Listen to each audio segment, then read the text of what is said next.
Bonjour et bienvenue sur Vidéo Club 58. Aujourd'hui, on continue notre mois concernant Quentin Tarantino avec deux petites surprises que j'ai à vous proposer. En fait, c'est les livres Vega Brothers et Revenge. Donc, ces deux livres écrits par Chris Anderson, donc un auteur qui s'est permis de livrer la suite de Pulp Fiction, donc une sorte de Pulp Fiction 2, et surtout ce projet Vega Brothers, donc un projet très attendu des fans de Quentin Tarantino, qui finalement n'a jamais pu voir le jour, comme j'ai pu vous en parler dans la vidéo sur les projets abandonnés. Donc, est-ce que c'est des bons bouquins? Alors franchement, au niveau écriture, c'est pas génial. Je vais être clair, c'est très vulgaire, les dialogues, c'est pas la folie. Clairement, Quentin Tarantino n'aurait jamais écrit ça. Après, ça vous donne quand même une vision de ce qu'auraient pu être ces fameux films s'ils avaient existé. Donc moi, je vais vous expliquer du coup ce qui s'y passe. Pour les fans de Tarantino, ça vous obligera pas forcément à les lire. Je vais vous expliquer qu'aurait pu être le film Vega Brothers, du coup, de Quentin Tarantino, qu'est-ce qui serait finalement passé, et surtout les personnages de Pulp Fiction 2, qu'est-ce qui leur arrive par la suite. Et vous allez voir que c'est un auteur qui a quand même pris beaucoup de liberté, qui va faire des connexions plutôt intéressantes. C'est pour ça que je voulais faire une vidéo sur ces bouquins. Mais après, je vous le redis, je trouve que c'est pas hyper bien écrit, en fait. Et suite à ces deux livres, cet auteur va également créer une suite à Boulevard de la Mort. Donc le personnage de Cascadeur Mike réussit miraculeusement à s'en sortir. Comme vous verrez, il y a un personnage aussi de Pulp Fiction 2, pareil, un même combat. Et du coup, va continuer à tuer des femmes sur la route. Vous avez aussi, suite à l'annonce de l'abandon du projet Kill Bill Volume 3, ce fameux Chris Anderson a sorti aussi un livre qui s'intitule Kill Bill Volume 3. Et vous avez aussi une suite de Once Upon a Time in Hollywood qu'il a sorti très récemment. Donc moi je n'ai lu que ces deux livres-là, ça m'a suffi au niveau du style très moyen de son auteur, mais c'était plus parce que je voulais voir justement qu'est-ce que il avait à proposer concernant cet univers donc du banditisme des années 90. Donc on est parti déjà avec Vega Brothers. Donc dans Vega Brothers, vous avez donc les frères qui vont vous expliquer leur enfance, hein, donc père alcoolique, violent, mère complètement dépassée par les événements, mais qui respecte beaucoup. Ils vont se lancer, bien sûr, dans le banditisme en organisant des courses de voitures illégales pour être repérés par un mafieux qui va leur proposer du boulot à tous les deux. Donc au niveau des caractères des personnages, la manière dont Chris Anderson les dépeint, vraiment Monsieur Blonde, enfin Vic Vega, c'est vraiment le psychopathe en puissance, macho, enfin ce que vous voulez, difficile de s'accrocher à ce personnage. Et le personnage de Vincent Vega, lui, est quasiment tout le temps à l'ouest, en fait.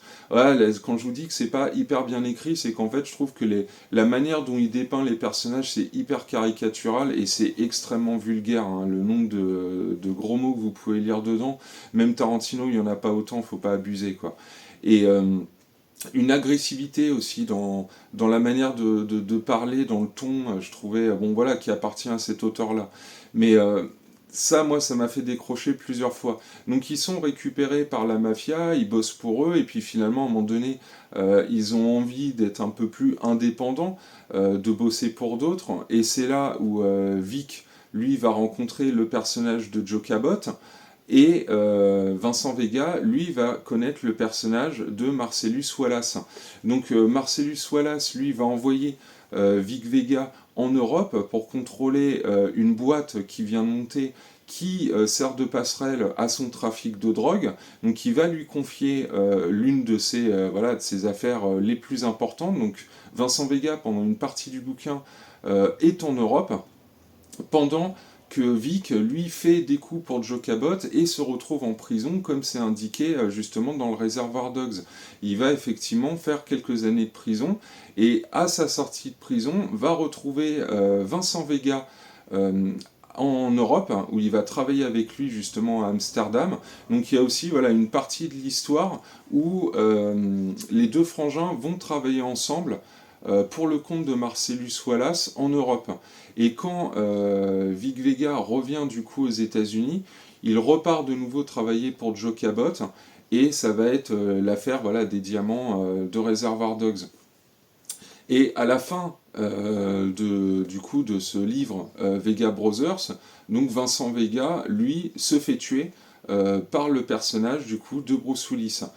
Ça fait le lien avec Pulp Fiction. Donc voilà, une histoire pas extraordinaire. En vrai, hein, c'est plutôt cliché. Ce qui s'y passe, c'est cette espèce d'ascension du banditisme. En plus, une fois sur place, j'ai envie de dire, l'auteur a pas vraiment de super idée à nous proposer concernant toute l'aventure à Amsterdam. En fait, il s'y passe pas grand-chose. Finalement, Vincent Vega est toujours sous drogue, est toujours dans un état second. Vic Vega, ouais, fait un peu le mariole en fond d'histoire. C'était pas extraordinaire, hein. Clairement. Quentin Tarantino, j'espère, aurait mieux à proposer que ça. Mais en tout cas, voilà, c'est une manière pour vous de développer justement l'histoire de ces deux personnages, dans la mesure où de toute façon, le film, lui, on ne l'aura jamais. Donc voilà, ça c'était les Vega Brothers. Ensuite, Revenge, donc Pulp Fiction 2. Donc on continue à suivre le personnage de Vincent Vega, mais alors attention, là ça va être un peu plus compliqué à suivre. Vincent Vega, donc, survit à ce que lui a infligé Bruce Willis dans Pulp Fiction, et à sa sortie d'hôpital, cherche à se venger donc du personnage de Butch. Il va reprendre contact avec Jules, qui finalement n'a pas du tout décroché de ses activités du coup dans le banditisme. Il apprend la mort de Marcellus Wallace. Il va reprendre contact aussi avec Mia Wallace.